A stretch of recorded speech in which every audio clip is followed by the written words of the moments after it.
హన్మకొండ జిల్లా ఎల్కతుర్తిలోని దేవాదుల ప్రాజెక్టు నీటి విడుదల డిమాండ్తో బీఆర్ఎస్ శ్రేణులు ఆందోళనకు దిగాయి. రైతులకు సాగునీరు అందించాలని కోరుతూ ఎల్కతుర్తి మండల కేంద్రంలో హుజూరాబాద్ హన్మకొండ ప్రధాన రహదారిపై రాస్తారోకో నిర్వహించారు. ప్లకార్డులు ప్రదర్శిస్తూ ప్రభుత్వానికి వ్యతిరేకంగా నినాదాలు చేసిన నాయకులు వెంటనే దేవాదుల నీటిని విడుదల చేయాలని డిమాండ్ చేశారు.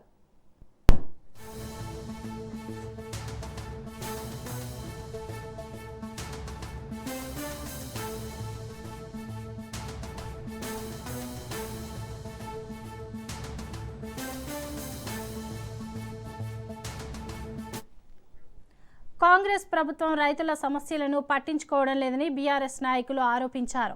విత్తనాలు సిద్ధం చేసుకుని సాగు కోసం ఎదురుచూస్తున్న రైతులకు సాగునీరు అందించాలని కోరారు.